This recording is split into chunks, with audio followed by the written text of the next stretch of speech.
Okay, so factorising expressions. Factorise, put back into brackets.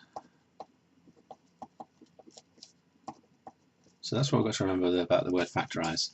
So factorise means find common factors, starts with the word factor. So find common factors, and we're looking for the highest common factor. And once we found the highest common factor, we can then divide into each term by that, and then we can put things back into the bracket form. So somewhere on the line, there was a bracket that when you expand that, the opposite factorising, expanding, when you expand that, it would have given you back 5t plus 20. So when we look at this, we can see that 5 divides by 5 and 20 divides by 5. So 5 is the highest common factor. There's no t because there isn't a t in this bit as well. So 5 is the highest common factor. So then we ask ourselves, well, what do I multiply 5 by to give me 5t? Well, it would be t. What do I multiply 5 by to give me 20? Well, 5 fours are 20, so this will be 4. We were adding in the middle, so it's adding in the middle there. So basically we've taken the highest common factor and we've divided each term by that. So divide each term by the highest common factor, and these are the bits that go in the bracket. So for this one here, we've got 6y squared take away 10. Well, again, we can see there's no letter factor because there's no y in here. But there is a common factor to 6 and 10, and we need the highest common factor. So we go through and we can see that 2 goes into both those numbers. No higher number goes into them. So the bracket's going to start with a 2. Can't put a letter here because there isn't a letter in both. So what do I multiply 2 by to give me 6y squared? Well, 2 3's make 6, but I also need the y squared. What do I multiply 2 by to give me 10? Well, 2 5's are 10, so that's going to be 5. And there's a minus, so we've got to have a minus in there. And again, we're thinking of this as 6y squared divided by 2. 6 divided by 2 is 3, but the y squared is still there. And then we're thinking of 10 divided by 2, which is 5. This one here, we've got to look at this one carefully because there's lots of letters and numbers going on here.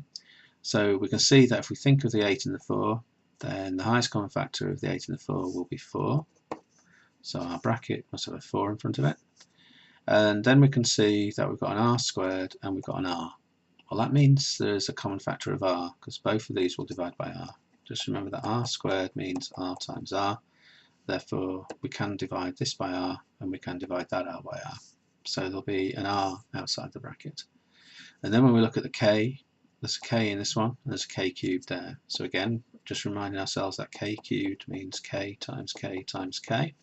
So it definitely has a k in it. And there's also a k there, so there will be a factor of k. We can divide both of these by k. So that's going to be our highest common factor, and then we need to find what's left to go inside the bracket. So again, we think of what 8r squared means. It means 8 times r, and we've still got the k. We're divided by the common factor of 4 times r times k. So dividing means that k divided by k is 1, so they've cancelled each other out. R divided by R is 1, so they've cancelled each other out. And 8 divided by 4 is 2, so that's cancelled to 2. So I'm left with a 2 and an R. So here it will be 2R. The last part says we're doing 4 times R times k cubed, which is k times k times k. And we're divided by the highest common factor of 4 times R times k. So looking what things will cancel. K divided by k cancels to 1, so they disappear. No more k's on the bottom, so we can't do any more cancelling of the k's. But r divided by r cancels to 1, so they cancel. And 4 divided by 4 is 1 as well, so they cancel each other out to 1. This leaves us here then with k times k, and k times k in its simple form is k squared. So we're left from here with k squared, so that will be k squared. And when we look at what was happening in the operation, then there was a plus, so there'll be a plus there. So the answers then, that one was 5t plus 4. From here we got 5t plus 4. From this one we got 2 brackets 3y squared take away 5. And then from this one we got 4rk times 2r plus k squared. Now, with all these things, we should check that the answers work. So in other words, we should expand the brackets, do the opposite of factorising to check that it actually worked. So this is saying 5 lots of each of these. Well, 5 lots of t is 5t, and 5 lots of 4 is 20. So that gave us what we originally had.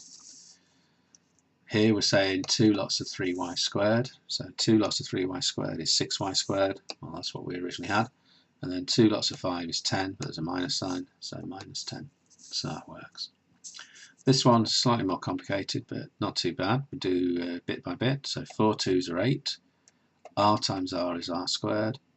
And then we've got a K. So this gives me 8R squared K. Well, that's what we had originally, 8R squared K. And then when we do the last part, we've got 4R already. So there's the 4R. And then we've got K times K squared. Well, that's going to give me K cubed. So this one checks out as well. So it's important you check by expanding.